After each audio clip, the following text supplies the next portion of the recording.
rock and roll will never die. At least not this Halloween.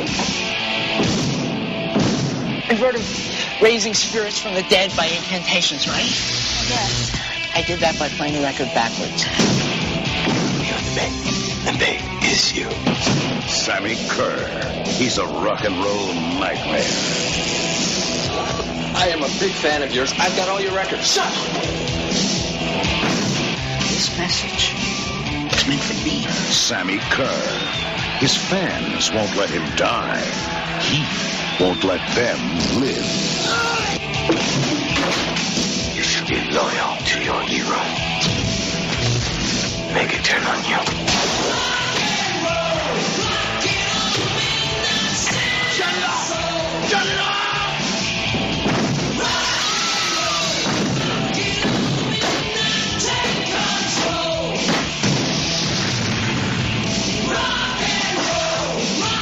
Trick or treat. Looks like we better check out the party punch. Starring Mark Price from Family Ties, with special guest appearances by Ozzy Osbourne and Gene Simmons of Kiss. Come with us now, if you dare, down a rickety staircase into a dank, dark basement. What awaits? The Saturday Night Freak Show. Wake up, sleepyheads. It's party time right here on the Saturday Night Freak Show. We do this every week, or at least we try to. My name's Colin. I'm your host. I'm surrounded by the internet radio superstars. Brent. Gary. Travis. And tonight we watched my movie kicking off your Shocktober, Trick or Treat, the heavy metal horror movie from 1986, directed by Charles Martin Smith. If that name means anything to you, it's because he was Toad in American Graffiti as an actor, and he was also in The Untouchables as the little guy who gets killed. Oscar Wallace. Oscar Wallace. There you go. And he has since gone on to direct other things, including Dolphin's Tale 1 and 2. Holy moly. Still working. And he appears in this movie as the principal, Mr. Willoughby. Wembley. Suck it raw, Willoughby. Yeah. Well, I love this movie, so I'm just going to start off by saying. Yeah. Why did you make us watch it? I love it. I saw this not on its original, probably its original video release back in 1986. I had an affinity for the culture that it depicts, which is, the rock and roll teenager. I mean, that was basically how old I was in high school at the time, misfit, nerd. And this movie spoke to me, man. It spoke to me. It's got Mark Price, who was Skippy in the old show Family Ties with Michael J. Fox, as a teenager metalhead who he idolizes a rock star named Sammy Kerr, which I think is one of the great, all-time, it's an awesome rock star name. And when Sammy dies, I like to think that because Skippy's not always on Family Ties, when he goes home, this is his home he grows life. His hair out. Yeah, this is going on in a different world, a different sitcom universe. Right. Don't taint his childhood, man. Yeah, I don't know if he's done anything. I haven't looked it up. I mean, nothing notable, nothing that I remember notable because I haven't seen it. Was about it. Yeah, swear, man. I think he's about his man. He's a whiny actor. He's a very whiny sounding. But isn't that why they got him for this part? It could be. Well, that made him sympathetic, I think. Yeah. I mean, he's picked upon in high school. I thought the first. The opening to this movie is pretty strong. I mean, I think it works. He's you see him getting persecuted by the Jocks, which is led by Doug Savant. He was in Godzilla, the 1998 Godzilla. He was one of the military dudes, and then he was had a career on Desperate Housewives. He was one of the. He was also in Teen Wolf. Was he? Get the fuck out of here. Yeah, I looked it up. Yeah, he played Brad in Teen Wolf. I'm sure he was a Nazi douchebag. Yeah, because that's just his face, right? Yeah. He's always going to be the douchebag. But they pick on this kid. They, in one of the most memorable things, they steal they're in the locker room and they're throwing his cassette tapes and all his clothing around and they lock him in the gym without his towel. And all the girls are out there practicing, and they, of course, don't have cell phone cameras. They have Polaroids taking pictures of poor Eddie Weinbauer. And so his rock idol, Sammy Kerr, dies in a hotel fire, and he's given a studio master studio LP. by Gene Simmons of Kiss, who plays the disc jockey in the town. And by playing that backwards, he's able to resurrect Sammy Kerr from the dead. Comes back to get revenge on his tormentors. Which I wonder, okay, here's my problem with this whole thing. So imagine if Nuke, I mean, because you were supposed to having to play it backwards, right? But then somehow along the line, the movie became you just had to play it. Yeah. And then, like, the record would do it itself after a while. Yeah, it was very... The spirit just kind of would take over. So that's why I'm wondering if Nuke never gave it to him. Like how would Sammy Kerr's curse thing still would have taken place? Well, because Sammy's plan, Nuke says his plan, Sammy's idea was to play the record at midnight on Halloween. Right. Because Sammy Kerr, I mean, this is like and this is what I didn't pick up on when I first saw the movie way back in the day, because I was too young, I guess, or something to put it together. But like, all of this, it's very insular. It's like Sammy Kerr went to the high school that Eddie goes to, graduated, so Eddie idolized him. You got out, man. You're one of Rock's chosen warriors who are going to rule the apocalypse. And so Sammy wants to play a Halloween concert there, and the PTA gets him banned. And so he wants revenge on the entire town. He couldn't even hold that in. That's ridiculous. I'm just saying that's ridiculous. Like, I'm going to make a pact with Satan. I am going to play that concert in my old high school. Like, that's so funny. It takes all kinds. They'll see. I'll show them. Yeah. I mean, I too I've always loved what I've always deemed like the rock and roll horror movie. There's only there's like 5. Yeah, there's Rock and Roll Nightmare, Rocktober Blood, Black Roses, Terror on Tour. Holy shit, that's a new one to me. Terror on Tour. Well, there's a guy actually from the town we're from who was in that movie. I remember we had it at the video store I worked at, and he has like a cameo appearance. But it's like these 3 guys, and they dress up like Kiss or something, kind of not the band Kiss, but they got the white face makeup. I can't remember if they're killing people. Was that 80s, 70s? Yeah, it was 80s, mid 80s. Huh. Wasn't Monster Dog about a band that went out to a cabin to like work on an album? Yeah, that was Alice Cooper. They shot it in like Italy or something, and but I mean, it has a rock connection, but it's not like, heavy metal horror. Power of rock is right, which I love. I love that stuff. It's like, I'm going to kill you with the power of my rock. Well, even as the movie's starting, you get that almost like on Motley Crue, their Shout at the Devil, that intro. You get the one where he's basically making a pact with Satan at the beginning as the credits are rolling. Yeah. Well, this is the thing, I guess, where like, for those of you who weren't alive at the time, right? So this carries a certain amount of nostalgia with it, because at the time there was like this, there was the satanic panic was in full fledged. Especially when it came to heavy metal. Well, yeah, there was like a connection there, because there was this thing like at the time in the 80s, it was a very strange time, but everybody seemed to believe in small towns all across America that like Satanism was happening in like their cornfields or their forests. And was. I mean, there's stories of that, here. I'm sure there's like everywhere, you listener, probably, you dig back far enough, and then and then there was cases of satanic ritual abuse and like all these, daycare centers where the kids would remember, being, the daycare people like flying around on broomsticks and stuff like that, all these recovered memories, which later turned out not to be true.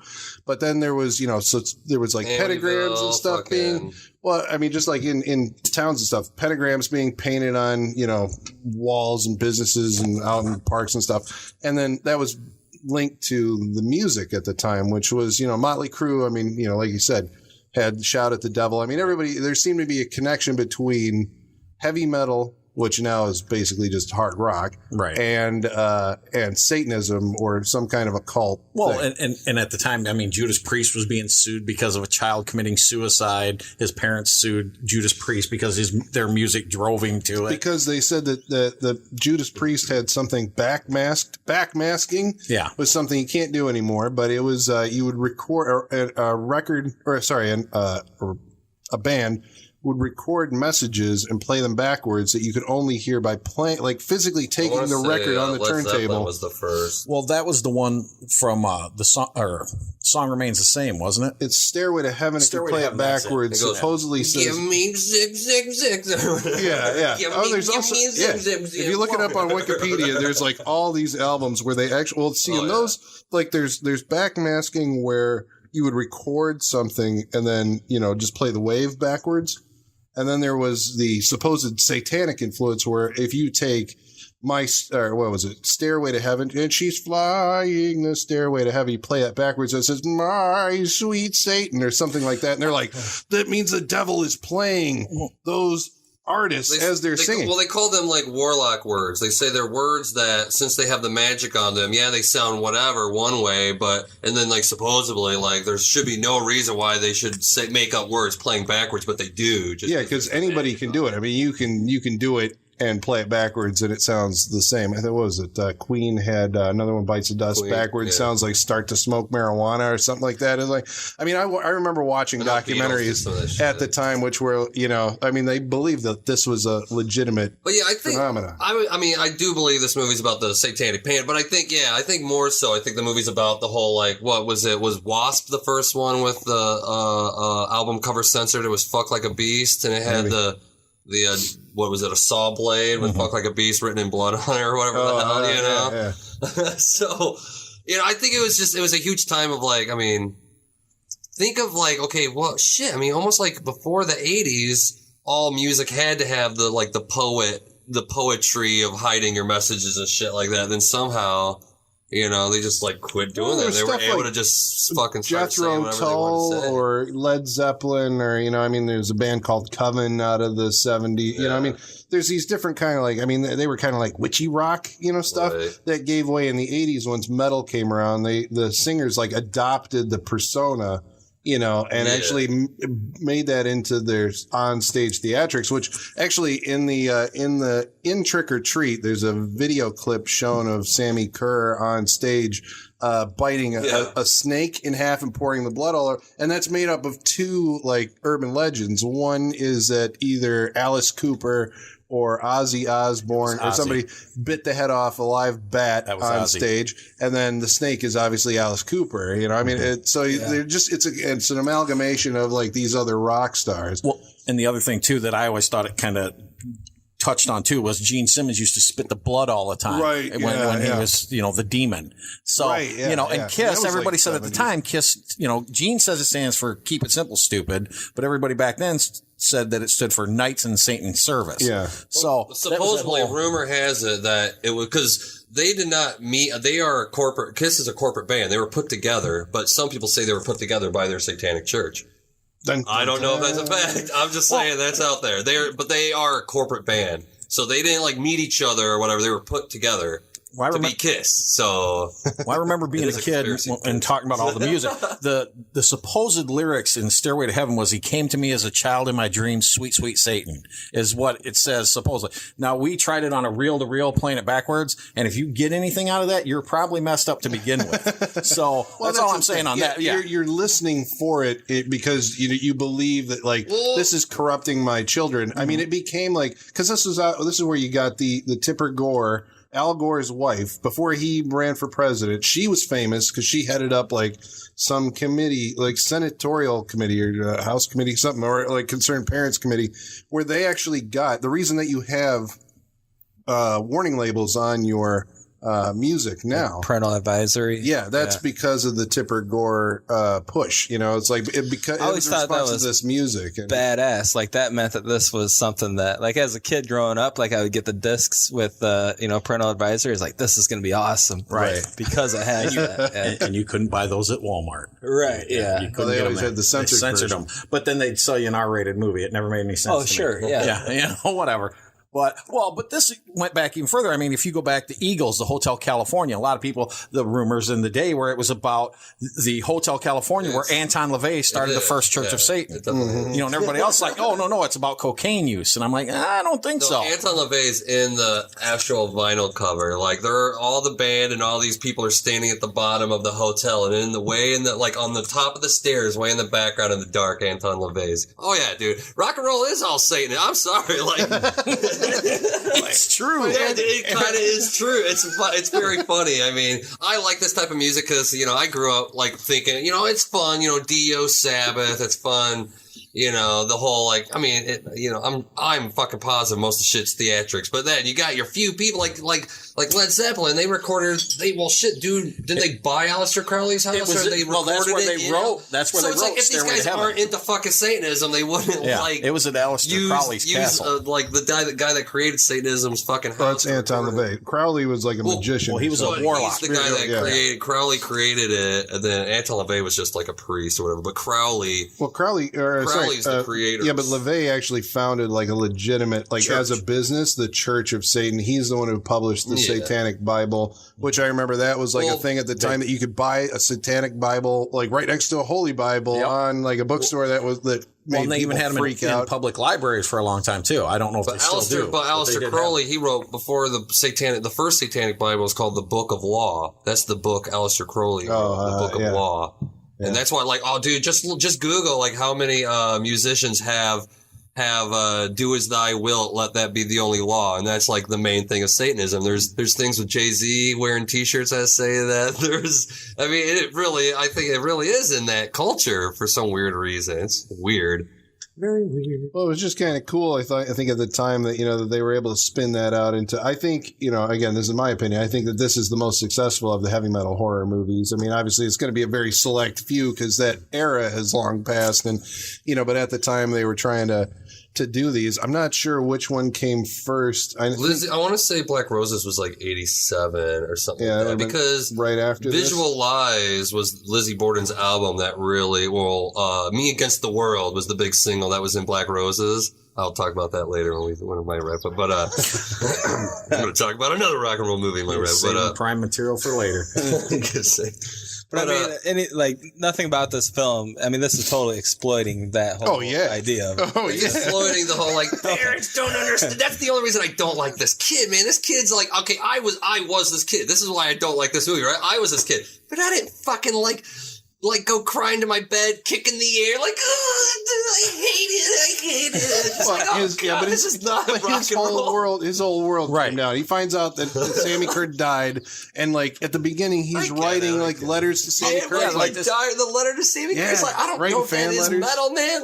I think that kid thought he was metal. Yeah, the kid's not metal. No, because Sammy Kerr was true metal has whatever the fuck he says Well, and he wrote that real heartfelt letter that only you, I think things in my head that only you would understand. Yeah. So, not quite Christian Slater and Heathers, but, he does want not a little bit between that and Revenge of the Nerds is somewhere where he fell. He wanted to get revenge, but I don't think he wanted to go to that extreme with it. He wanted to do what he did to the jocks, embarrass them. He wanted to Animal House it. He didn't want to tear out their souls. He just wanted to make them look stupid for a minute. That's why I don't understand this movie, right? It's dude, if your fucking record is talking backwards, it's come on, dude, get a clue. Has this guy never heard of a Bible? He's only been listening to Sammy Kerr. It's my record's talking to me. We're gonna get those bastards. Yeah, but at that point in time for this character, that had to be the greatest thing because now he's got a personal connection. It's always been a one-way street. He's been writing stuff to Sammy Kerr, who's a rock star, is never probably even reading his fan mail or whatever. But the kid believes that no one understands this but you because I'm a fan of yours and I go to the school that you went to and you know what I'm talking about. No one else understands this but me and you, man. And so when he finally is talking, he plays the record backwards and establishes a two-way communication, then it's holy crap, I've got my own personal Sammy Kerr here and we're buddies and he's telling me how I can get revenge on these. Oh yeah, jocks. You definitely see his face light up when the album says Ragman. It calls his name. So he's really excited about that. Well, that's the other thing too, real quick, is when it showed about Sammy Kerr's death leading up to it, when it showed him at that Senate subcommittee and he's telling them, and they're like, well, would you want your children to grow up around rock and roll musicians? This is one of my favorite lines.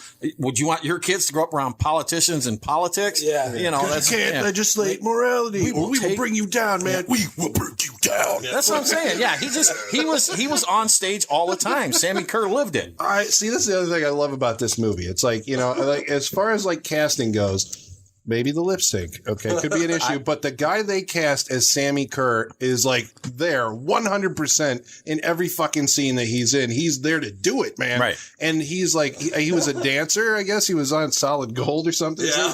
Tony Fields. He's probably passed away of AIDS in 1995, I believe. But I mean, like, you can tell that he's got a physicality to his like on stage antics. I mean, he's jumping around and spinning and doing all this stuff that you're like, man, this is like a fucking heavy metal show right here. Into it, There's no heavy metal like performer that performs like this. Right. You know, it's like, man, it's electrifying. Literally, It is. Yeah, the whole film is. I gotta say, I don't know why this kid sort of. It's like he's got a pretty good best friend, right? And then, like, as soon as there's one scene that where guy cares about him a lot. Yeah, that guy cares about him a lot, and he don't see him at all. He's like, Sammy Kerr's not my friend, though. It's like, Jesus, dude. And then, like, okay, there's the scene where he's like, hey, girl, and she passes, but as soon as Sammy Kerr dies, that chick is in love with him. As soon as Sammy Kerr dies, she wants to suck his dick, and he just won't, like, she's like, come to the pool party. Come to this other party, please. But it's because the key for that is she's the only one who feels sympathy for him. They set that up in one shot. I thought that it works. She's the only one that feels sympathy for him when he's being embarrassed. So she's then the one who has to, you know, the group of jocks is sent to, like, you know, deliver this picture to the kid. And she's like, you know, maybe we can make it better. You know, it's like, why didn't you go to the pool party? When he goes to the pool party, they attack him. She's not there. And then he blames, you know, like, you set me up. And, you know, she's like, I was late. My mom didn't get home. Well, but if she was there, they would have all been friends? I don't get this.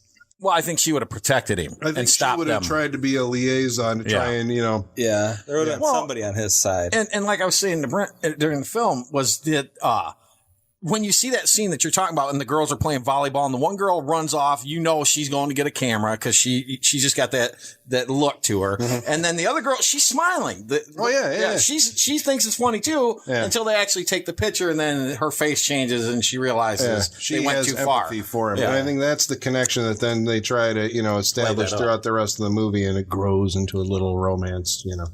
I think it's okay. Is it a romance?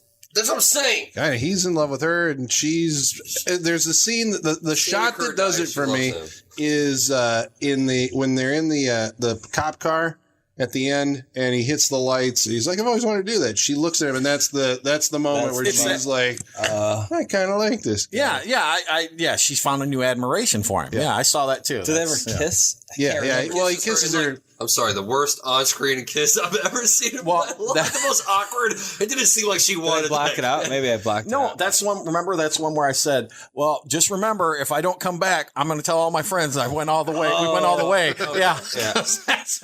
He kisses her before he heads off in his suicide mission. At the radio station. To kill Sammy Kerr. Yeah. Spoiler. Yeah. But like for a horror movie, like nothing happens in this movie, guys. I'm so sorry. What the hell? What are you talking about? Okay, it's like, get revenge on your friends. He's like, I will. I'm going to set this mop bucket here. And I'm going to put a chair here. He starts Wile E. Coyoteing the fucking school. You never played Mousetrap, did you? Yeah. And then he's just like, here's some spaghetti for you. And fucking spill some spaghetti on him. Well, right. Like that he's not going to get his ass whipped. And he's just like, I'm going to run to the school. So he basically, Sammy Kerr from Beyond the Grave gives him tools to like. Dude, Back to the Future just came out, okay? They wanted bad guys to chase this guy. This is what happened. Back to maybe.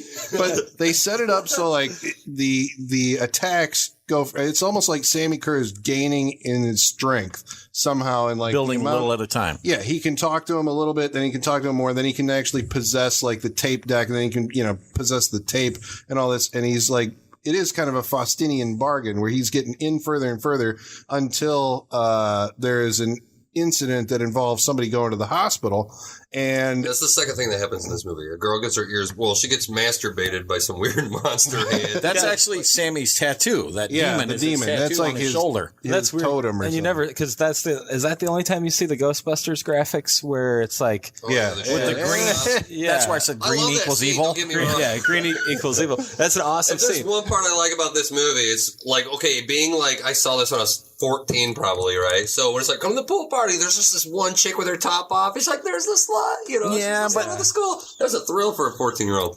And then this once again the fucking the scene in the car. Oh yeah, listen to the tape, and she's like starting to jack off or whatever the fuck she's starting to do. Well, he is with his green glowing whatever. Yeah, because that hand, I couldn't tell if that was going for panty or the knob. I couldn't tell what that was doing there, but it was close either way. It could have went. Yeah, it was smoke hand. The knob. Hey, I was trying to self-censor, and that's also the only time you see she like might have been going for the radio practical monster. Yeah, which is like, dude, how does that guy not show up at least one more time in this fucking movie? They made a practical monster just for this car scene. Yeah, I think wasn't he even on the back cover when the movie? Or he was like on the front cover, wasn't one he? of them, it's right there, right? No, but the video, I got the poster. That's what we're pointing at. But the video cover, I think, does have the demon. It has the monster, just because, I mean, it looks awesome. Well, Kevin Yeager, we might want to say, did the special effects. Yes. Yeah, that ties into some more history about this movie. The movie was set up by Dino De Laurentiis Productions, which went bankrupt shortly thereafter, and that was where Pumpkinhead ended up getting, like, fucked in its distribution, because it was the movie that was supposed to come out, and DEG went under. Pumpkinhead had to go find different distribution. This one came out under DEG, but basically Dino De Laurentiis said, I want a new Freddy Krueger, because Freddy Krueger was hot at the time, and it's like, I want a new Freddy Krueger. We're going to do music Freddy Krueger or whatever. I think he had the title Trick or Treat, and I want Freddy Krueger. And these guys came up with the story, and it was Rhett Topham, the writer of 976 Evil, where you'll see some parallels, I think, in the stories here. But that also explains why Sammy Kerr is burned on half of his face. Well, it's even his story. It's Rhett Topham's story. Yeah. So it's like he's burned on his face to emulate the Freddy Krueger. Freddy Krueger comes out of dreams. This guy comes out of stereos and speakers. And they got pretty much anything electrical. But dreams are forever. Heavy metal music was from like 1985 to 1988. They didn't know it was a limited window. It's a tiny window. They didn't know it when they were in it, but they hired Kevin Yeager to do the like makeup. Disco Monsters. What would be Disco? This is gonna last forever, baby. Disco was scarier than heavy metal. I will give you that. Well, we had Prom Night, but anyway. Well, and the thing is, like you said, De Laurentiis was looking for Freddy Krueger, and I think is still to this day looking for Freddy Krueger because he found Hannibal Lecter. Yeah, that was his franchise machine. He was very happy about that. But Kevin Yeager's in the movie briefly, cameos as the singer of the Kickers, the band that was he the singer or the drummer? He said it was a guitarist. Yeah, whoever was adjusting the first victim of the missed on both of them. Kerr at the dance is Kevin Yeager with the really bad fright wig guy. And that's where I'm weirded out at this movie. So he had Kevin Yeager, right?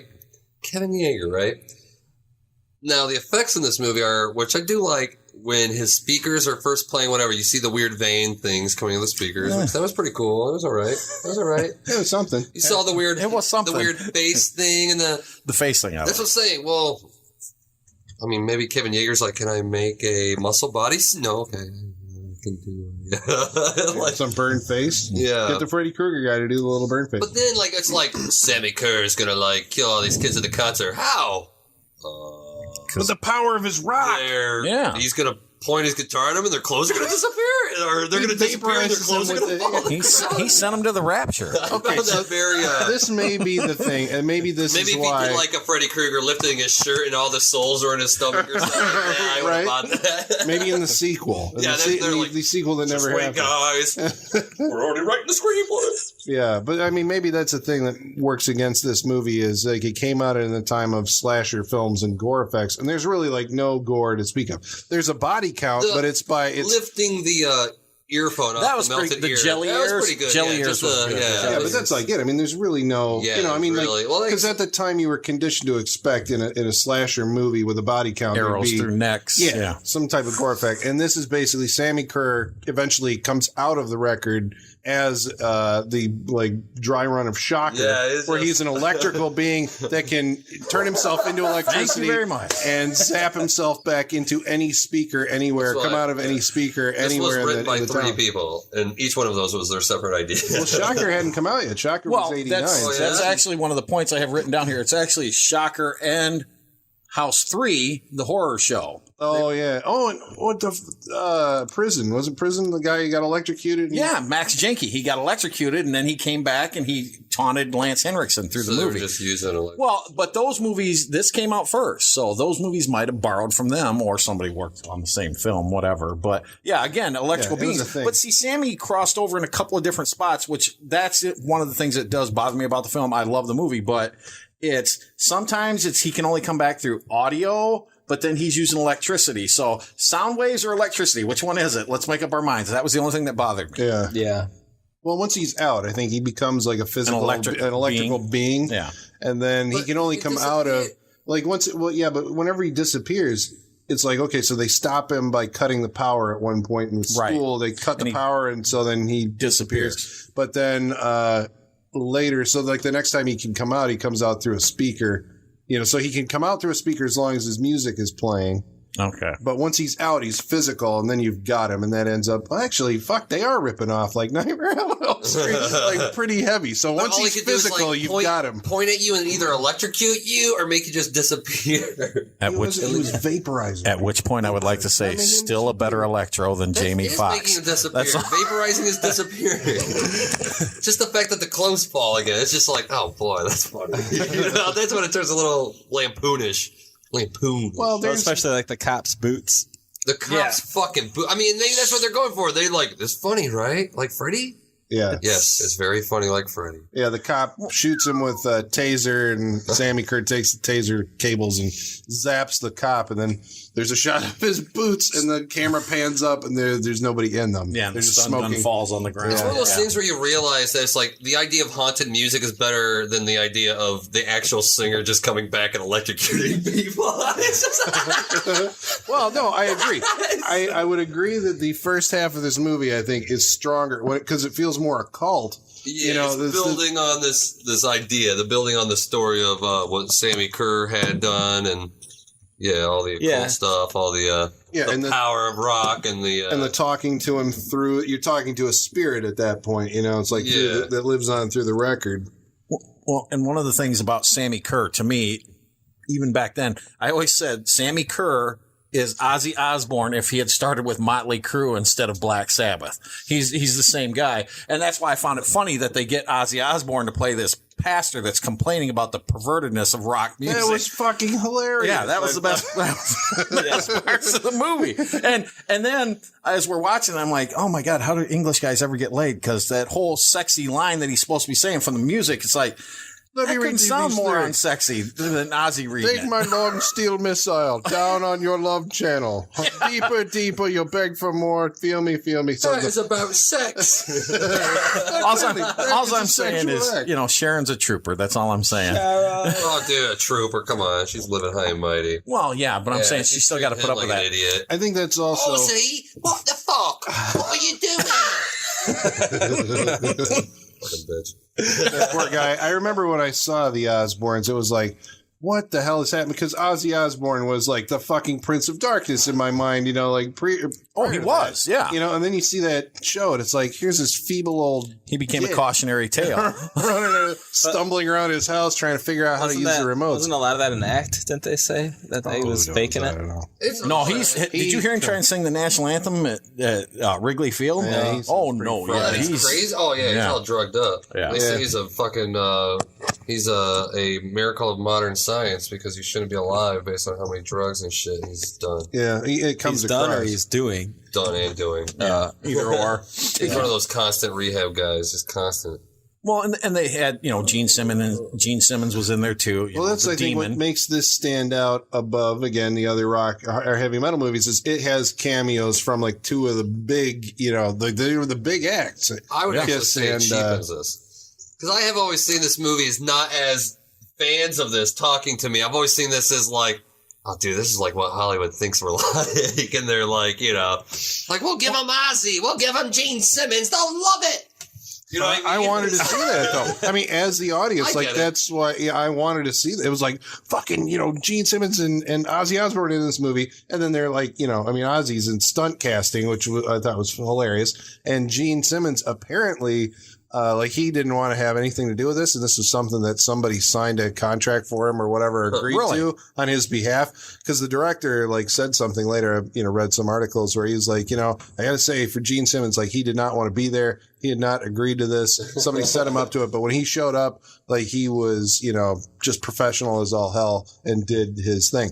And in the movie, I mean, it's like he comes across like pretty good. I think. In 86, this is after makeup, right? Because they were never seen without makeup, right? Prior to that. Before they quit makeup. It was after Unmasked. Movie or whatever. Yeah. But he was in, Gene Simmons had a little bit of a movie career because he was in a movie called Runaway with Tom Selleck where he was this evil guy who had like these little robots that ran around. He usually played a villain. This movie? Runaway with Tom Selleck. But what are these little robots? They're little like spider bots because these people are dying and they don't know how the fuck they're dying. And it turns out that Gene Simmons is this evil mastermind who has these little robots that run around and they come up to you and stick you with something and poison you. And Tom Selleck is on like the Runaway Squad or whatever. They go out they go after runaway robots. And he hunts down and Kirstie Alley. I've never seen this. Travis is making a face. You have to see this movie. It sounds so bizarre.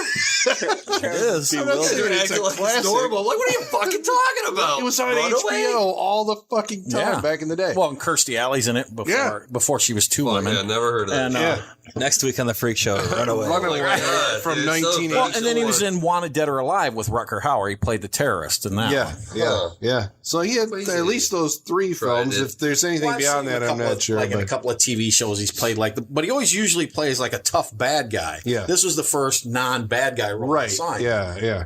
So. And I think he comes off as a capable performer from his. Yeah. I bought it. I don't know why he was a character because he wasn't in the second half of the movie. He gave the kid the record. Yeah, well, but maybe that has to do with he didn't want to be in the movie. Yeah, that's what I was expecting. Yeah. Or that's just the scene, And I was thinking, based on conversations we've had in the past, I was thinking that he would be like the apprentice to one get some more exposition out of his ass. Some weird shit, right? Like he is doing this. He's working for Sammy. Yeah, that's what I'm saying. It's like only Sammy. They've got this character Eddie. They've got that character down. This movie's like this character piece of this fucking Eddie kid, right? It's Carrie, right? It's fucking rock and roll Carrie. It's totally. It's 80s. We've talked about it before. But Sammy does all the Carrie stuff. Yeah, that's the problem. Sammy gets to and you don't even give a fuck about him, right? He was this cool voice on a thing, then he shows up and he's just like, he's just the boogeyman. Yeah, baby. He's the rock and roll boogeyman. Yeah. He is every mother's nightmare at that point. He's like, he's a that'd be a better name for this movie. Every Mother's Nightmare. Dude, that should be our fucking rocket. Copyright Saturday Freak Show. Every Mother's Nightmare. 2014. There you go. Well, and that it also had the little shot, of Carrie in there too, with the car on fire running down the road. Christine. Yeah, I said Carrie. And that's my problem. It's like, what would the fucking fix is in this? Sometimes he can manipulate then he couldn't. It's like, what the but the cars should have been fucking maximum overdriving all over trying to kill people. But he had to turn it on, right? Yeah, he had the radio on. But why? Oh, did he? Or he had to tape it. But how many people are actually playing that's what I'm saying. Why is it only chasing him? Well, because up until they play the radio, he's the only guy who's got the tape in the tape deck. Mm-hmm. But he takes it out. He destroys the tape at the high school, and then Sammy Kerr just follows him without any tape. I think what Colin said earlier is he's grown in power by then, and I think by then you can't put. No, I'm saying. But he's turning on radios at the house that aren't even on. Yeah, he destroys. He destroys the tape. So I think he grew more powerful, and once the genie's out of the bottle. Okay, for the audience, we have to make a distinction here. Up until the point where we're talking about where Sammy Kerr's jumping out of every single radio in town, that's because the radio station is playing the album at midnight. So after midnight, right? Sammy Kerr can come out wherever. Up until that moment, he can only take Sammy Kerr. Because it seems like he can already come out. He can only appear when somebody's playing the tape. So it's like, Mark Price has the record, which Sammy Kerr comes out of, and then Mark Price destroys the record. But he had made 2 copies. He made 1 copy for himself, which was in the tape deck of his car, which is why Sammy Curry was able to take over his car. On the white and tape. then he had the silver white tape and the metallic tape. Yep. He had his personal copy and the silver. The one that was supposed to, like, what? I don't even know. He was trying to kill Tim. But that's why I don't get why he changes his plan. Why is he like, this is wrong? What do you mean? Well, he didn't know he was going to kill him. Supernatural tape to your enemy. He wasn't trying to kill him. He was trying to nail him. Yeah, he was trying to right. nail him. He was thinking never-ending story nail him. Like Falcor was going to fly down the fucking alleyway and just get him to jump in dumpsters and shit. Yeah, and that's I guess a little bit where you could kind of call BS because Tim had already been in the metal shop where the machine took him was going to kill him, and he stopped it. But then he still made the tape, so he knew that this was capable of killing somebody. I don't get that. Because it was all part of thank you. That makes a lot of Well, here's another one. Sure. So we're talking about the logistics of the radios and when he can come in. But what about the TV? Because he reaches in twice to a television set. Right. Oh, that's fucking awesome. That was Freddy Krueger. That was Welcome to Prime Time, bitch. Yeah, that was. It is. Welcome to Prime Time, bitch. He kills Ozzy Osbourne by reaching into the television and apparently giving the guy a cerebral hemorrhage. And then when he's tormenting Roger, basically like, I can kill you if you don't play my record, which I think is bullshit. He's bullshitting Roger. Like, he Roger's a coward. Kill him, but Roger's a coward, so he doesn't. But he reaches in the TV there and pulls this PTA woman out into Roger's living room, which is one of the greatest fucking, because he pulls out this husk, and Roger's like, oh God, okay, I'll play it. And then the next scene is him, like, vacuuming it up, so Mom's not going to see this burned up corpse. Yeah, that's pretty weird. Oh, it was hilarious. Well, there is a sense of humor. Like, the first half is more serious. The second half, when it's like, okay, we're going supernatural, really tries, it changes its tune and becomes a humorous. But it's like, really, like, I can't believe all the... I mean, I love stupid humor. These guys have seen it lots. But, oh my God, this is just like, there's boots on the ground. Get it? Ha. It's just like really he blew him out insincere humor is what it is. Like, Freddy Krueger's funny, right? This is going to be funny, too. Even though you're not funny, yes. All right, Bob. You got it, buddy.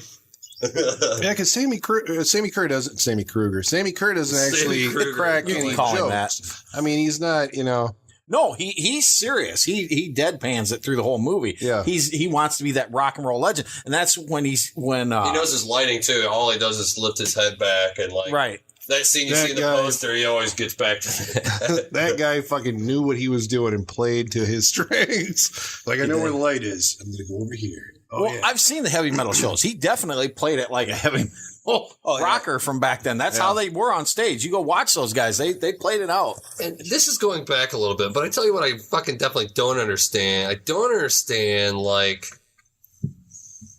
Was it right after? It's like he gave the tape to his enemy, and then I think before he found out what it did to her, that's when he comes to school looking like a complete chode. Like that's the lover boy look. No, yeah, the lover boy look was before that. It was after the. But why did he get his little sense? Yeah, because I just don't understand why he had this sense of like because the record was talking to him. But he hits on the girl. I'm just like.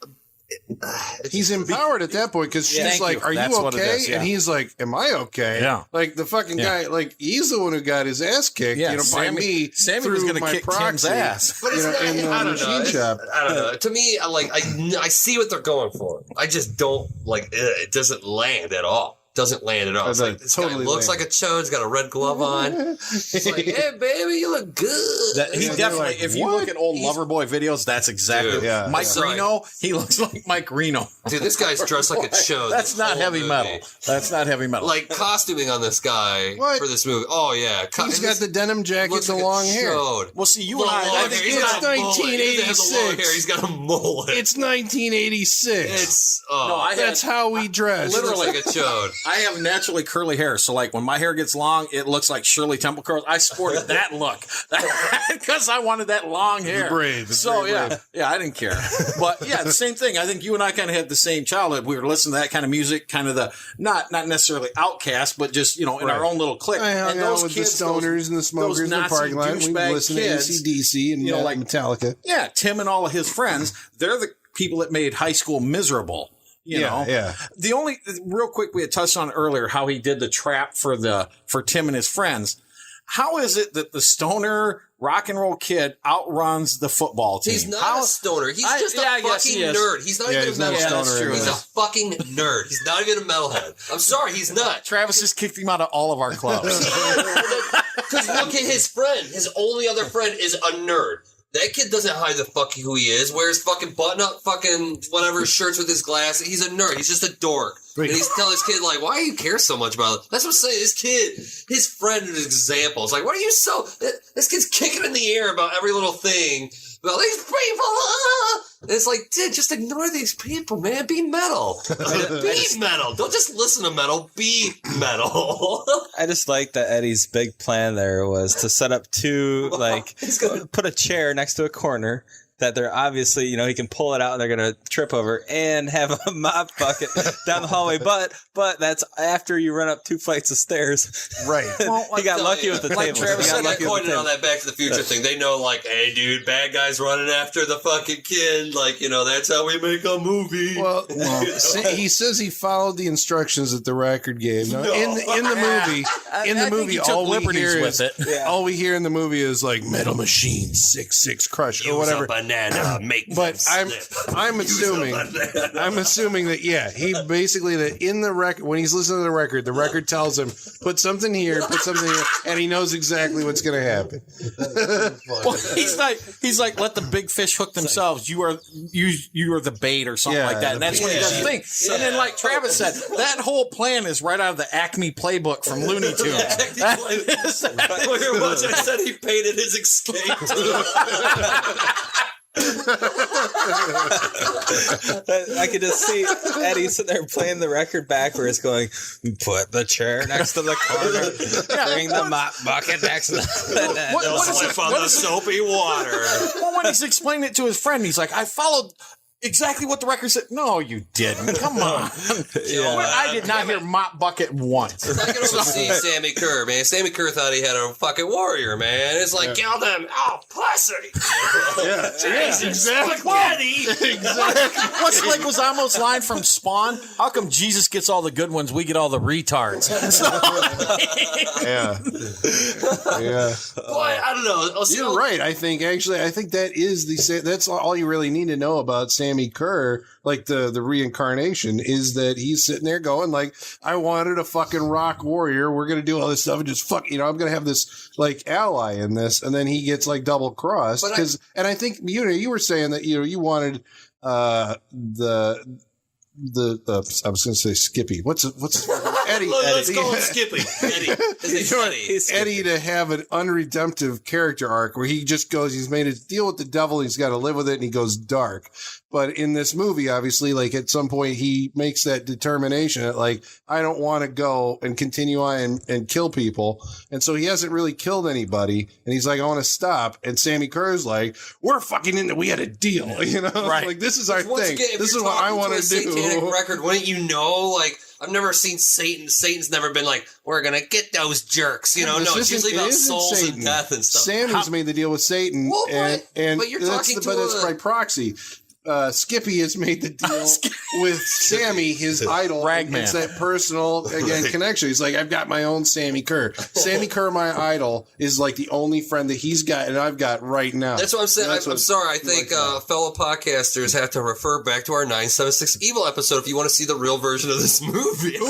I think it's the opposite. No way, it's the same, because it's the same thing about having someone that calls you, tells you what to do. It's the fucking same movie. It is the same movie. It's the same writer. That actually has like murdering his enemies and like the devil wins. But if you remember 976 Evil, it fucks it all up in the second half by splitting the character into 3 parts. This is a more concise and I think successful version of that same story. No, because this kid's a dumb fuck. He's a dumb fuck. At least Hoax was a nerd that craved to have as cool as his cousins. This guy's a dark. And as soon as he's like, we put someone in the hospital, this ain't good, Sammy. Yeah, you know, but he learns something out of it, and by the end of it, he gets the girl, learns and he's not like, metal. But he grows up. Wait a minute. So to be metal, you have to execute everyone in your high school. This movie's about how you're not metal. It's about how you have to grow up, Colin. This is not rock and roll. That's more positive, isn't it? No, Colin. I still listen to rock and roll. Well, again, I think that's the thing. Is he's thinking,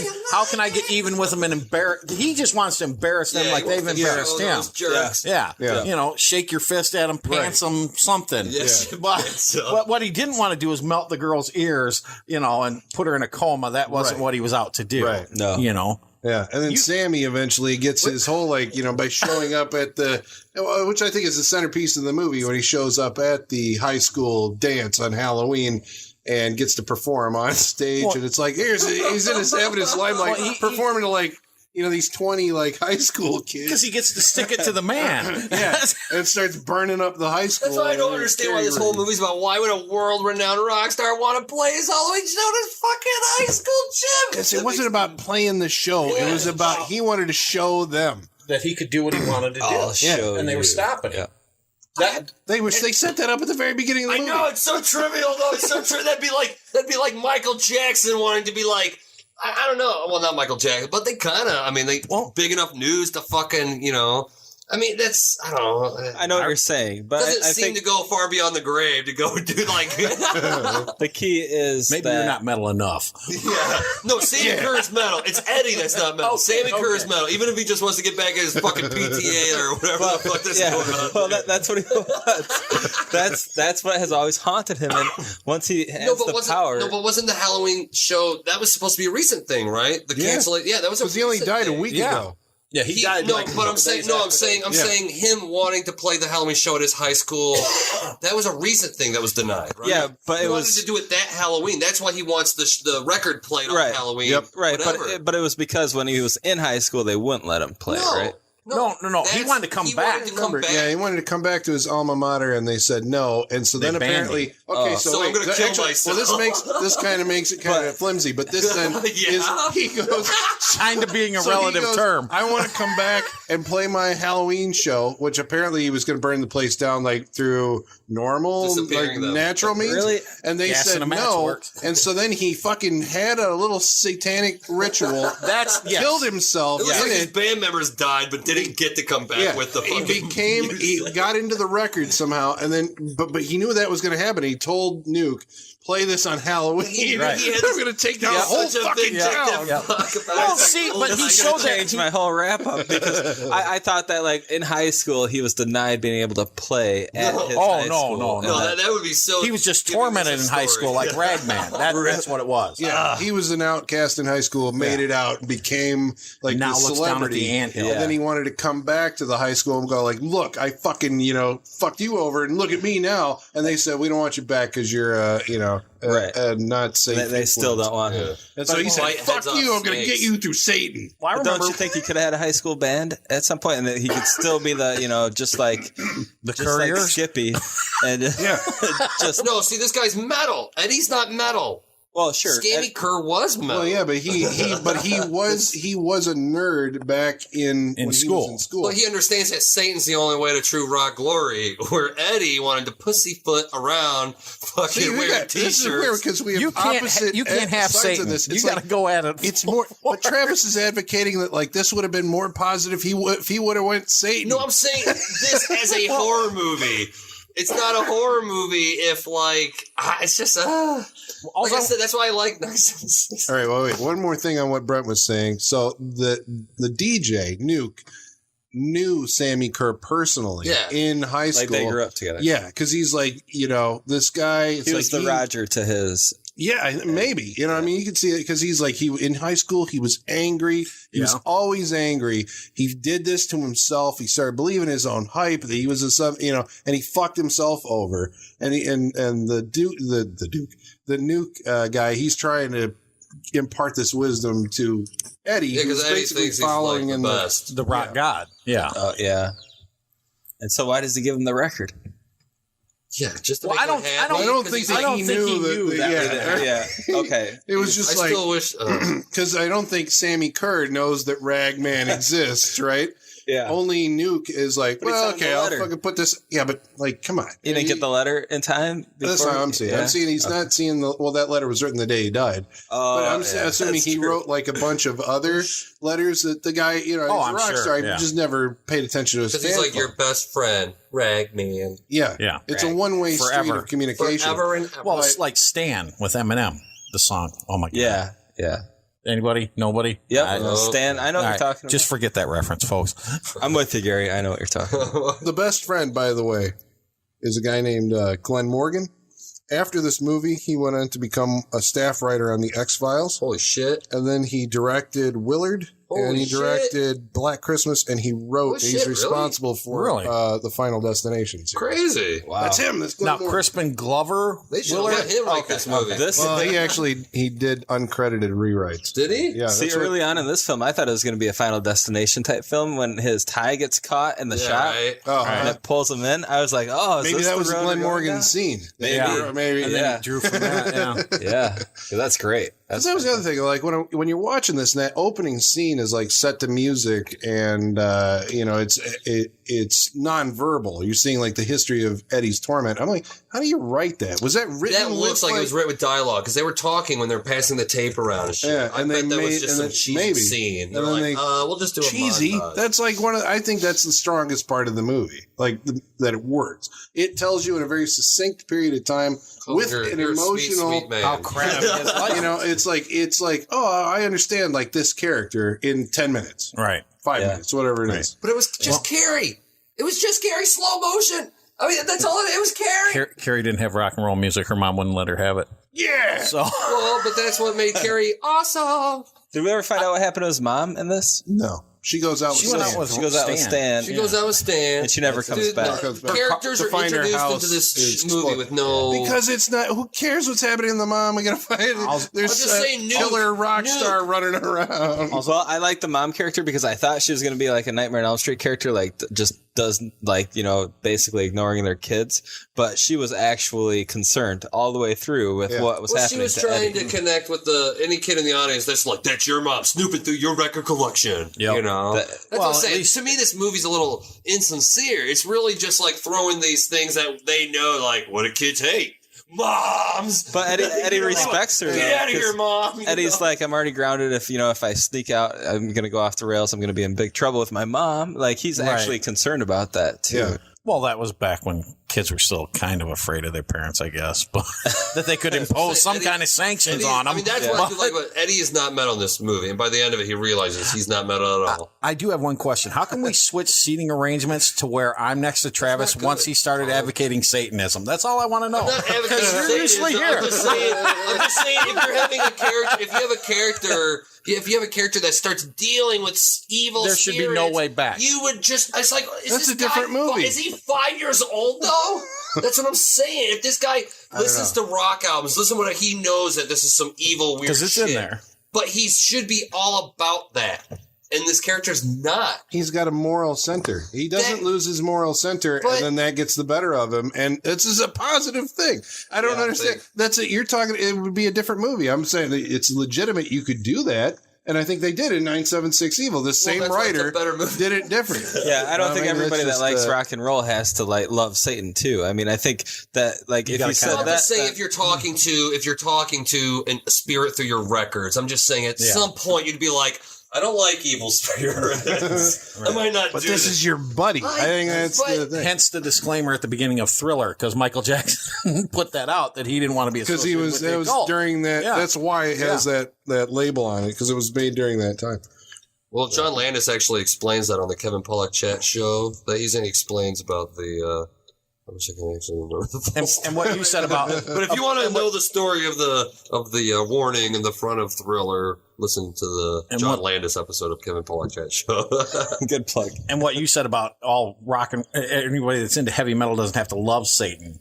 You got to kind of have a crush on him, though. You got to be a little enamored. That's all I'm saying. It's because it's the danger. It's the attraction of danger. You're trying to be the bad boy. Yep. You're in with the league with the like. Look at all this dangerous. Most of that shit wasn't satanic. Most of it's just like, look at that girl. Look at him. Yep. Yeah. Once they actually sang it, yeah. Too young. Yeah, because Motley Crue went from "Shout at the Devil" to "Too Young to Fall in Love." Yeah. So I mean, we didn't have, but now it's like it's gotten worse in some ways because like in Norway, there's like these fucking black metal dudes like burning churches. Like they have ideology Jay-Z, Rihanna, that's those people are satanic. That's serious. Yeah, but I mean, they're not burning churches. I'm a devil worshiper.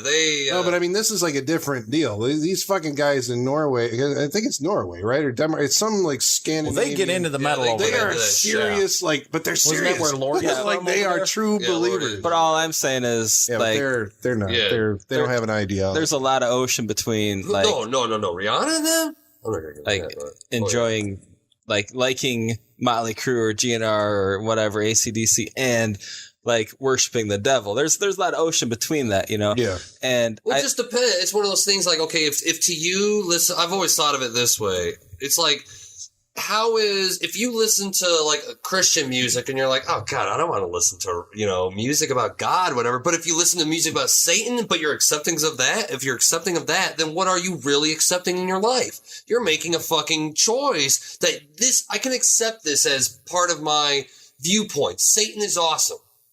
But listening to music about God, well, that's stupid and lame. But it's all a form of entertainment.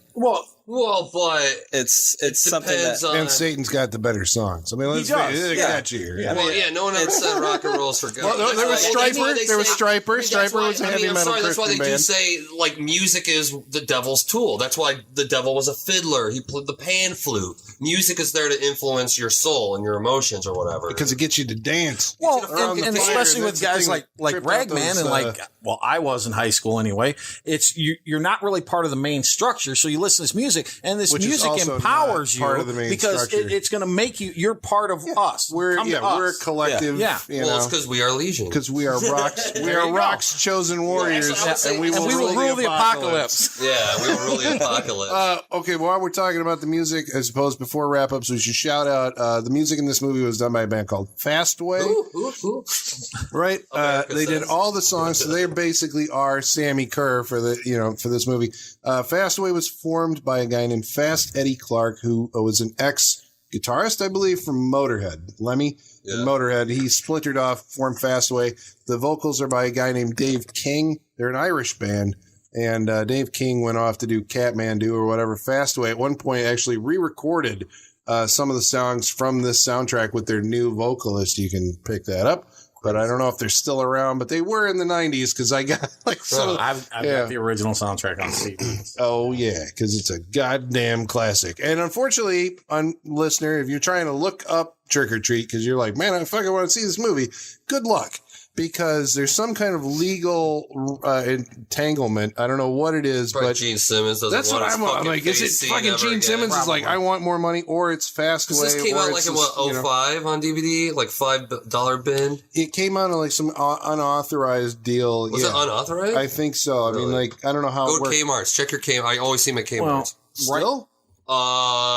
Sometime in my past memory, I always see these at Kmart. It's on Blu-ray in Germany. It has Gene Simmons and Ozzy Osbourne on the cover. It was really star in this fucking movie. That's the one I've got. That's the one I've got. Yeah. $5. Well, as of this morning, it was still on YouTube. So yeah, you can watch it on YouTube. Oh, you can watch it on YouTube. That'd be a safer bet. There you go. All right, so we have mail. Oh my God! Hold on. Nick Hammond, if you want to get in contact with us, you can get in contact with us through our Facebook page. It's facebook.com/Saturday Night Freak Show. Longtime listener, sometimes guest, Nick Hammond says, this is a long one, it's multi-part. So here we go. I'll read the whole thing and then we can address the issues. Do you think the name of this movie is misleading, as Halloween only plays a minor role in this movie and takes place in the last 20 minutes or so? It was just totally raping. Well, I think they had the title Trick or Treat and molded the thing. It takes place on Halloween, and there is a song called Trick or Treat on the soundtrack. Yeah, there is. Well, that's the song he sings at the concert or the dance. It's not a dance. What is it? It's a Halloween dance. Halloween dance. It's a Halloween dance. Like, whoever heard of that fucking shit? I want to go to a Halloween dance. Right. See? I know. I've never heard of a Halloween dance. That's Hollywood bullshit. Nick also says, how often do you think people confuse this movie with Trick or Treat because of the close title? All the time, Nick. Only people that know. No one knows this movie, so they always think you're talking about Trick or Treat. Yeah. When I say Trick or Treat, they're like, oh, that movie with Anna Paquin? No. He says, how weird is it seeing Ozzy clean cut in his little role playing a Bible thumper? It's a little strange, but I think it's comedic. The comedy is funnier than the weirdness. Is better than the weirdness, I should say. Yeah, that's what I think they were going for. Is here you've got the king of all of what we're preaching about, and now he's the pastor in this movie preaching against it. So it was hilarious. I loved it. Fantastic. I liked it. It was all right. He says, I like this movie to a point as you are mixing my favorite things of rock music and horror movies together, but I think this movie has grown into major 80s stank over the years. Plus, I would have hoped for more kills throughout the movie, not including the mass zapitation that happened in the gym. Travis, you want to take this one? Yeah, fucking dead on. Bullshit. And there you have it. Yeah, the 80s stank, it all comes off of Skippy. It's all it's all coming from his ass. I think that's a bit of the fashion why you say, he looks like a chode. I think it's the fact that that's what it was. That was what was in at the time. I've seen other movies where people are those characters and they don't look like chodes. You know what I mean? It was just he did. That guy's not that character. I'm sorry. Bad casting. I'm sorry. The denim jacket and all that. Okay, I could buy him. The red shirt, and the denim jacket, and when he's in the fatigue jacket. But when he's in that lover boy, everybody's working for the weekend outfit. He lost a fucking contest. But that's the point of that. He's become empowered by this stuff, and so he becomes what he thinks is cool. Okay, I can be cool. I was like, dude, you're not cool at all. And that's the point. When I was a kid in the 80s, you have to tell me, in 86, did anybody actually dress like the people on fucking rock concert video? Because that's what he was doing. I did, but only on half-price drink nights at gay bars. But other than that... That's what I'm saying. It's I don't think people dress... I mean, I know women dressed like whatever their styles were. Yeah, it was big hair and shoulder pads and stuff. Yeah. I mean, I don't remember dudes wandering around with the headbands on and all that. Yeah, that's that's a Hollywood made up bullshit that the culture really actually didn't do. Yeah, and this movie tries to do it on this character. It's like, ugh. That if you were in LA or somewhere where this was like a thing, and you were closer to the industry. You may actually, because where the fuck does that fashion come? Like the rock star glam fashion, it's just made up. But there were people who emulated that. I mean, there were. Well, that was the thing. I don't think in '86 it was over by then. But by then, Loverboy was taken over, so that kind of influenced that. 90. But they were pop, not killed rock. It. Alice in Chains, Pearl Jam killed. Grunge, grunge. It was over in '89. That shit was over in '89. Yeah, Alice Cooper's Poison, that was. But this 89. Is that fucking leather, fucking. That's a way different metal than. Yeah, I was got to say 84 to 88. That's what I'm saying. 88 was the end of the leather fucking hairspray shit. I think Billy Idol even got a haircut at that point. In the late 80s, they still had the big fucking hair. It was alternative, and then after alternative, once the grunge started, it was all over. The only thing I would say, the only thing around in '89 were just like the love ballad bullshit. The power ballads. The power ballad bullshit. Fucking like your Cherry Damn Yankees and Warrant. Yeah, but I mean, not the Poison, not the fucking Maiden shit. Well, because it was still around. I mean, Dio's still around. It was still around. I know it was still around. But it wasn't the push culture. Yeah. It wasn't the thing. Well, but was it even the push culture when we had it? Came around in '86, and basically Bon Jovi became, I remember that they were the biggest fucking band. Like mainstream. That was...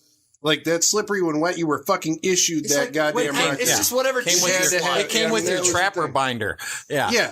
Because I don't remember a lot of people carrying backpacks. It was all the trappers. That was my big thing. So that's why the stuff in this, the metal stuff kind of was like the underground stuff. Well, it was. Yeah, because I mean, I was that metal kid that wore the denim jacket with the patches on it, and I was about as popular as a cold sore in high school. So, I mean, it was a different outlook. Yeah. It just, you weren't mainstream. So mainstream was Aha and all that 80s, Rick Astley and all that. That was what Metallica and AC/DC Thunderstruck. I mean, that was like 88, 90 or 80. But that's real Metallica, and that's not. They're pseudo metal. This metal really is really was never as popular as we would almost think, just because of this shit's like Warlock, Iron Maiden, Dio, Halloween, freaking Judas Priest. Anvil, Jesus. I always remember my cousin walking into court with the the heavy metal up your ass shirt on. I'm like, that's not going to go good with the judge. No. So I just think the casting is wrong on this guy. Well, are we going to start wrap up? Yeah, wrap up. Yeah, it's on Brent. Oh God, number one again. Wrap. Oh, dude, it up. Wrapping it up. Did you do the mailbag song? No, we didn't. We did the mailbag. Dang it. We'll get that next week. Yeah, this film is really something. See, now my wrap-up kind of changes because I was basing part of it off of the fact that I was like, okay, in Back to the Future, Marty goes up on stage and auditions for the dance, right? So that his band can play. They're the Pinheads, but they're just too darn loud. You're just too darn loud. Sorry, fellas. Hold it, fellas. You're just too darn loud. And so here I'm watching this film going, oh, yeah, well, Sammy Kerr and his band was in high school. They auditioned and they weren't allowed to play either because they were too darn loud or too darn satanic. Maybe that did happen. It didn't happen. I want to say it did. we're calling them the Couriers. The Couriers. That was his band's name, the Couriers. They're the Couriers. Maybe it was the Kickers, just like that was the band that was going to be playing at the high school. And then those people thought he was better than the originals. That makes more sense, right? No. Because he has, well, at least he has years of building resentment towards, like, I'll show this damn school. Nobody liked me. The kids didn't like him. The PTA didn't fucking like him, so he's going to come back and he's going to rapture them all.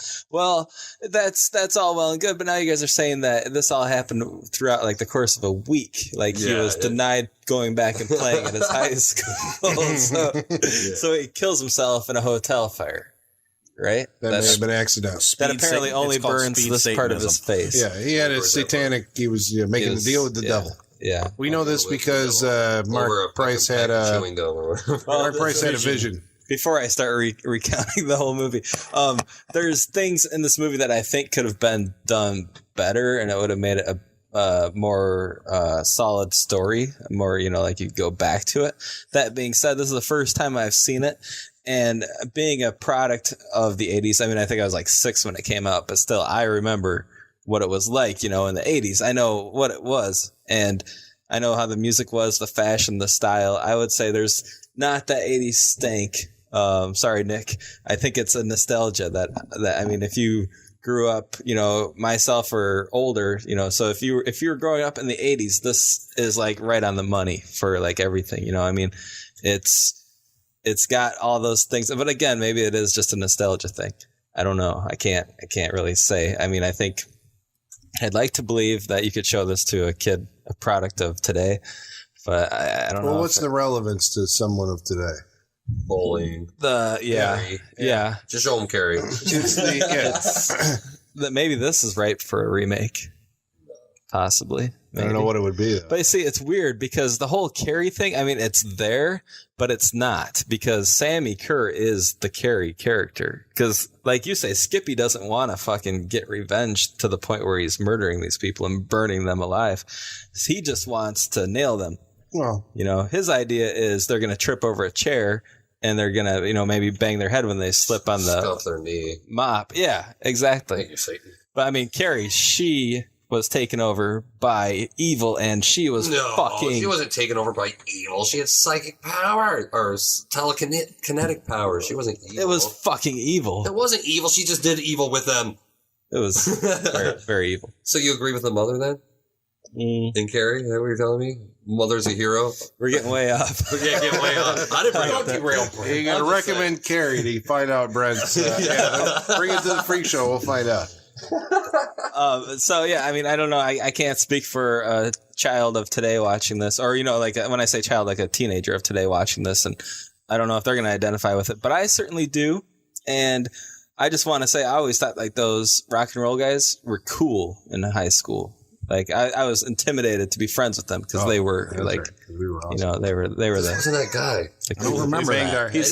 He's not so much that guy. No, I agree, but I know what they're going for. So. I would recommend it. I would say check it. It's a lot of fun. It's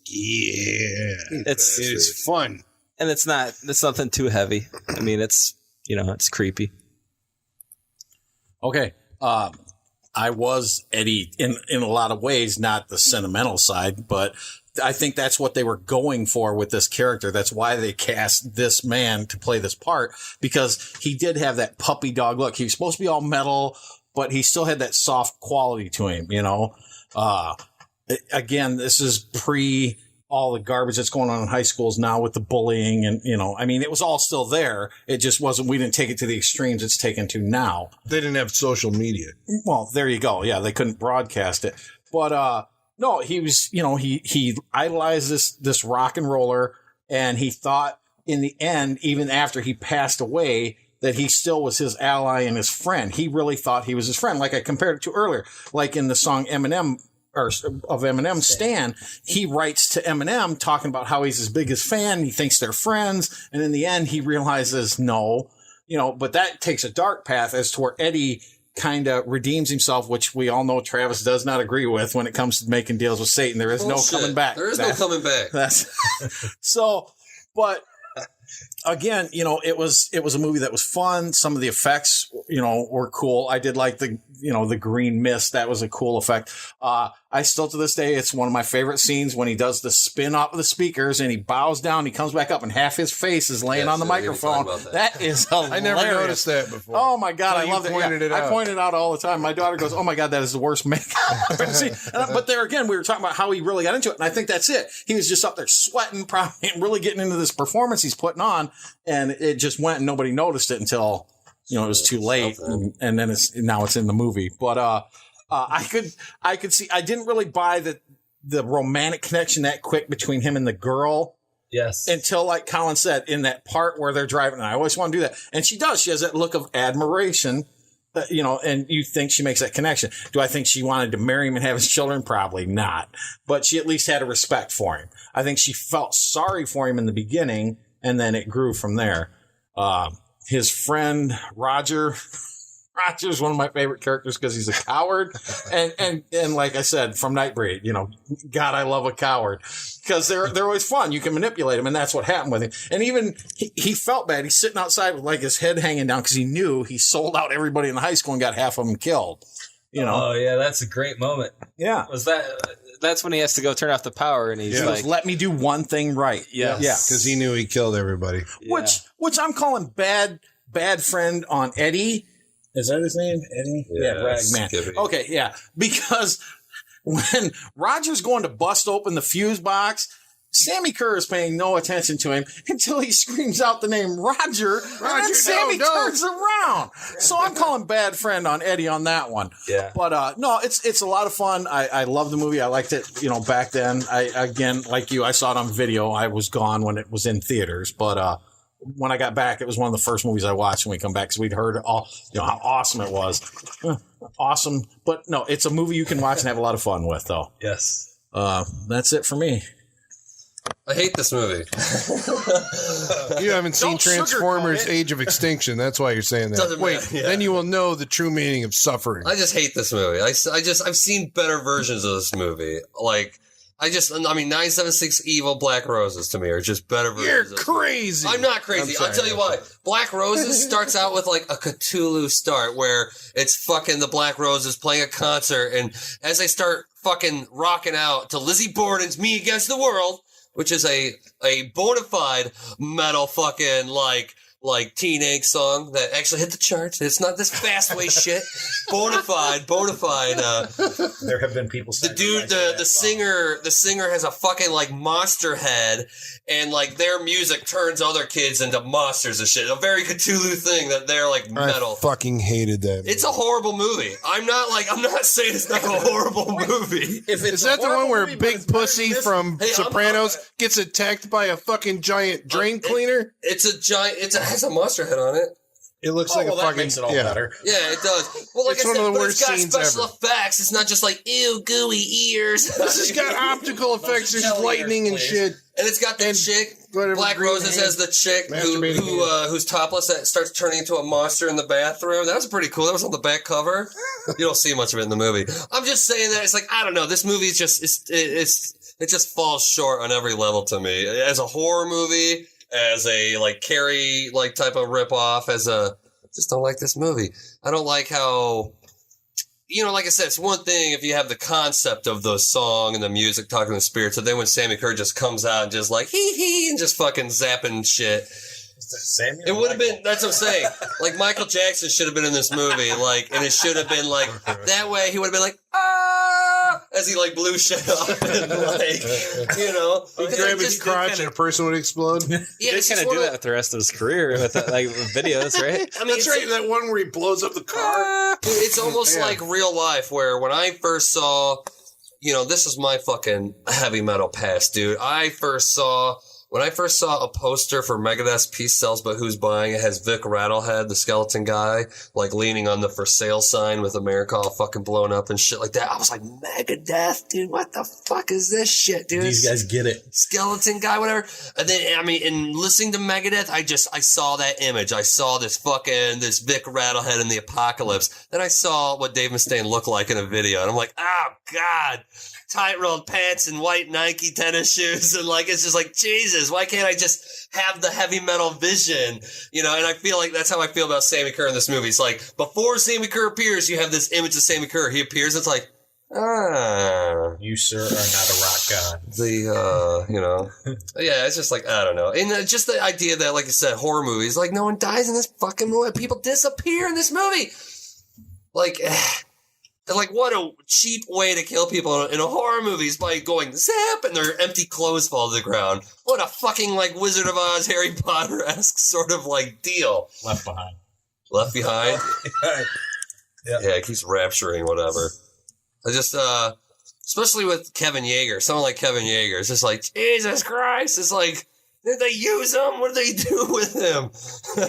he must have done Sammy's makeup, right? Yeah, he rigged up all the electronic effects. Did he do the monster? Oh, yeah, for sure. That thing looks brilliant. Once again, why would your most brilliant thing not be in the movie at all? I mean, he should have turned into that fucking thing. It's a big rubber-looking monster that they can only show for like a half a second. Ones that used to go on your thumb. Yeah, that came out of the bubble. No, that thing was huge. It took up the whole back seat with her. Yeah.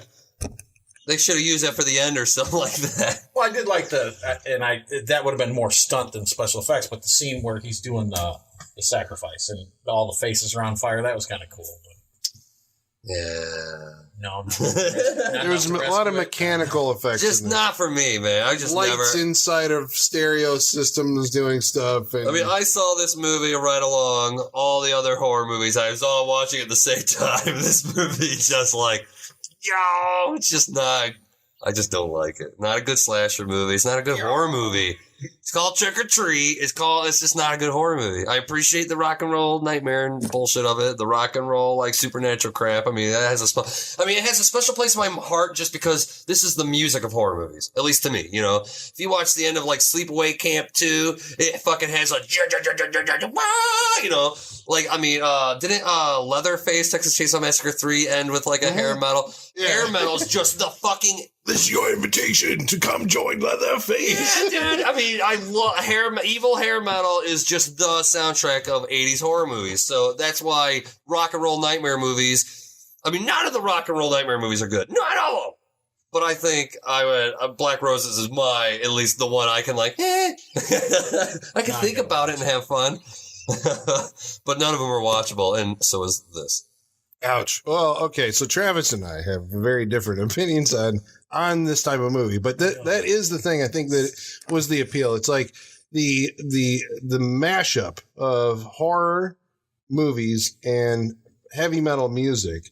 I mean, it was like a match made in hell. I mean, back in the 80s, because you had they both appeal to the exact same audience, right? It's kind of, what do you say? Not mainstream type, outsiderish kind of, not rejected by society, outcast. But yeah, it's the perceived outcast of society, which, it's like, this is why this movie spoke to me as a kid. I mean, Carrie is a better movie. It's a much better movie, right? Carrie is a goddamn work of art. Yeah. I will give you that, right? So you can have your work of art, but you can have your little fucking, hot dog, It's not good enough for 976 Evil, though. No, because 976 Evil fucks it up. This does too! no, this is my wrap up. I got it. You already had your deal where you're saying Black Rose is so much better than this. I'm like, Black Rose is a fucking piece of shit. Rock Roll Nightmare is a fucking piece of shit. And 976 Evil, unfortunately, is also a piece of shit. It's better than it. Wrong. There you go. Your final word, because I'm right here on the wrap up. Because this movie, like, crystallizes, it takes these two things, horror and metal, mashes them up. It's got like the official seal of having, you know, like your rock and roll titans in it, Gene Simmons and Ozzy Osbourne. I fucking lost my goddamn train of thought. But it takes the Carrie thing, like I was saying, Carrie's a better movie, but I think that this does what Brent was saying earlier. It's like, you know, that Sammy Kerr becomes scary. I'm like, I don't agree with that necessarily. It's like Sammy Kerr is the personification of Carrie's power.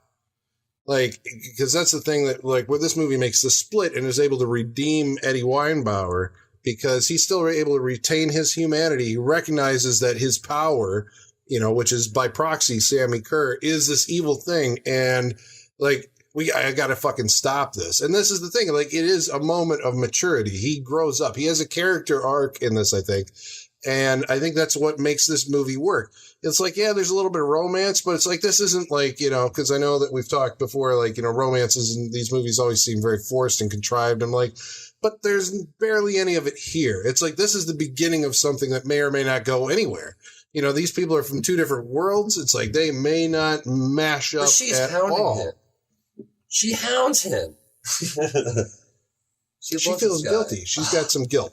So maybe she does, but it's puppy love. It's not adult, mature love. It's teenagers. Like, you know, he fancies her because she's hot and she likes him because he's a sensitive guy that's been picked on, and I feel sorry for him. So, you know, where that goes from there, all they do is they have a very chaste smooch. Like, maybe I'll see you again.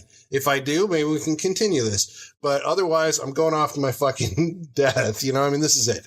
So he, you know, runs off, and I'm like, okay, I'm cool with that. This is not like overplayed. It's like, I don't know. I do like the cast. I think, the casting, I like, especially the guy who plays Sammy Kerr. Just, I thought, like, fucking knocked it out of the park, because, you know, it's like, this is a part that, you know, really the movie kind of lives or dies on the Mark Price character. It's like, you got to have empathy with Weinbauer or you don't buy into this. And I like, you know, the evil Ed type character, his, like, you know, loser sidekick, who's actually probably the wisest of the people. That's the Glenn Morgan character, or Roger.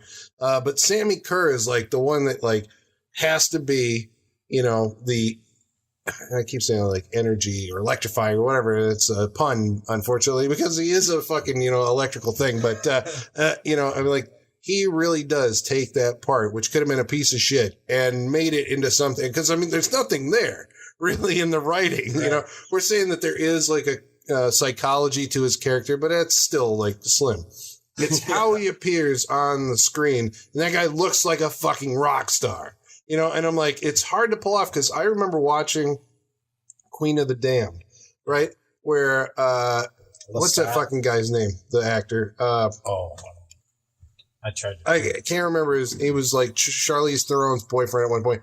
And he was in the remake of Night Stalker. But anyway, he like got up on stage in this moment, you know, where he was playing the vampire Lestat, who was this rock star at the time, and they had a huge throng of people, and he's up there performing. And I'm like, this is the worst fucking rock performance that I've ever seen in my life, because this guy doesn't know. It's like, it's a weird thing. Like, rock stars and TV journalists are like the hardest things, I think, for like actors to approximate. Like, I have never seen a convincing, like, an actor trying to play a journalist. They just don't nail it right, because journalists have a specific way of talking. Rock stars have a certain way of performing, and actors can't ever do it. It's either you get a fucking rock star in there or whatever. And this movie was kind of clever. They're like, well, we're going to get a guy who's a fucking dancer and just have him like show up and do all this stuff. And maybe he can, you know, we'll play the song for him in the morning, and, you know, he'll be able to lip sync to it. So that's maybe, you know, at least half of dodgy.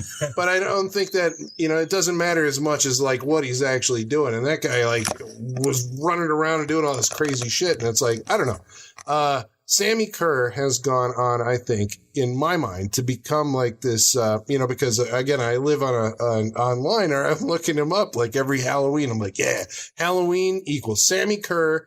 Michael Myers obviously is at the top, but there's like every Halloween, it's like, remember Trick or Treat, man. You go back and you look, and there's all these like sites dedicated. There's like shit about Sammy Kerr on metal, like archives or whatever from the 80s. Like if you were a kid now and you looked up the name Sammy Kerr, they treat him like he was a real dude. Like, here's when he was born, here's when he died at this fucking high school thing. Like there are legitimate biographical entries for him. So that I think is just awesome. So like this obscure little movie, the character has kind of, the character is bigger than the movie in some way. Like, the ghost of Sammy Kerr still is out there. The legend of Sammy Kerr, because it's a fucking cool name.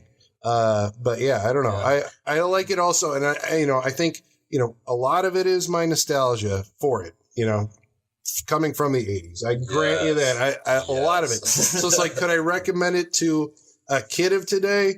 Probably not. But I think like if you're from that era and you missed it, then you should go back, and it's going to fucking take you right back to them again. You're going to know the people. You're going to know the time. And I think like if you missed it, you owe it to yourself to go check out Trick or Treat. And that's my wrap up. Sorry, it was very long. Next week, Sean is back, and he's told me this. He's bringing Halloween, The Curse of Michael Myers, the producer's cut, which is out on the new Blu-ray from Shout Factory. It's Halloween 6. The producer's cut. So we're going to find out, because this one has never apparently been made commercially available. It's always been like a bootleg cut for years. We're going to find out if it improves the movie, because I think the movie was kind of crap. Maybe the producer's cut's better. We're going to find out next week on the Saturday Night Freak Show podcast. That sounds like you've had a sequel. And that's all.